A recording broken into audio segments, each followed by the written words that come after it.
अमावस्या तिथि को अमावस्या ही क्यों कहा जाता है? बहुत कम ही लोग इस बात को जानते हैं कि अमावस्या तिथि को अमावस्या ही क्यों कहा जाता है। इस नामकरण के पीछे पितरों की एक गाथा है, जिससे पता चलता है कि अमावस्या का नामकरण अमावसु पितर के नाम पर हुआ था। पितृपक्ष में इसी अमावस्या के दिन पितर लोग धरती पर अपनी संतानों से भोग ग्रहण करके अपने लोक को विदा होते हैं। अनादिकाल में एक प्रतापी ऋषि कन्या के हृदय में कामना उत्पन्न हुई कि वह सशरीर पितृलोक की यात्रा करें और वहां जाकर अपने पूर्वजों के दर्शन करें। इसके लिए उसने वर्षों तक कठोर तपस्या की, जिससे प्रसन्न होकर उसके पूर्वजों ने प्रकट होकर उसे दर्शन दिए और उससे उसकी इच्छा पूछी।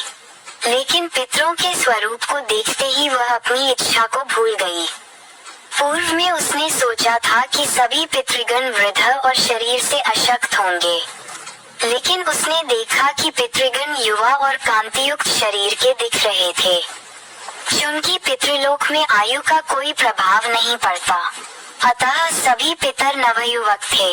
इसलिए ऋषि कन्या आश्चर्यचकित होकर अपनी कामना को भूल गई।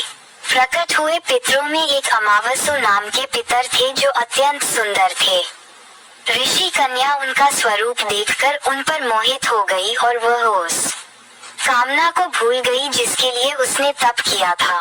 जब पितरों ने उससे पुनः उसकी इच्छा पूछी तो ऋषि कन्या ने अत्यंत सुंदर दिखने वाले अमावसु नामक पितरी से कहा, मेरी इच्छा आप स्वयं है।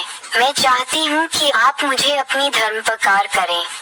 उससे पुनः उसकी इच्छा पूछी तो ऋषि कन्या ने अत्यंत सुंदर दिखने वाले अमावसु नामक पितरी से कहा, मेरी इच्छा आप स्वयं है। मैं चाहती हूँ कि आप मुझे अपनी धर्मपत्नी के रूप में स्वीकार करें। अमावस्या की कथा ऋषि कन्या की बात सुनकर समूचे पितृलोक में आत्मग्लानि के भाव उत्पन्न हो गए।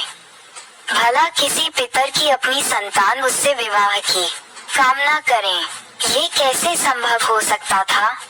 मानव की अपेक्षा पितृगण अपनी सीमा और अपने उत्तरदायित्व को भली भांति जानते थे। अतः उन्होंने नादान ऋषि कन्या को स्नेह पूर्वक समझाने का प्रयत्न किया, लेकिन ऋषि कन्या ने उनकी एक भी बात नहीं मानी। उसका हाथ देखकर अमावसु पितरी को होने उसे शाप कैसे संभव हो सकता था? मानव की अपेक्षा पितृगण अपनी सीमा और अपने उत्तरदायित्व को भली भांति जानते थे। अतः उन्होंने नादान ऋषि कन्या को स्नेह पूर्वक समझाने का प्रयत्न किया, लेकिन ऋषि कन्या ने उनकी एक भी बात नहीं मानी। उसका हाथ देखकर अमावसु पितरी को क्रोध आ गया। उन्होंने उसे शाप दिया कि तुम न तो पितृलोक में आ सकोगी और न कभी तुम्हारी कोई तपस्या सफल होगी। ये कहकर पितरी वापस लौट गए। उनके जाने के पश्चात ऋषि कन्या का मोह टूटा, पर अब किया ही क्या जा सकता था कि अमावसु की विद्वता देखकर सभी पितृगण प्रसन्न हुए। देवताओं ने भी अमावसु की प्रशंसा की और घोषणा की कि ये दिन धरती पर अमावसु के नाम पर अमावस्या के नाम से प्रसिद्ध होगा। इस अमावस्या का महत्व सर्वाधिक माना जाएगा। जिसको भी अपने पितरों के दिवंगत होने की तिथि ज्ञात नहीं है, वे भी अपने ज्ञात अज्ञात पितरों को इसी अमावस्या को पूर्ण संतुष्ट कर सकेंगे। पितृपक्ष में पितरी धरती पर आकर अपनी संतानों से भोजन प्राप्त करते हैं और अमावस्या तिथि तक अपना अपना अंश ग्रहण कर पितृलोक वापस लौट जाते हैं।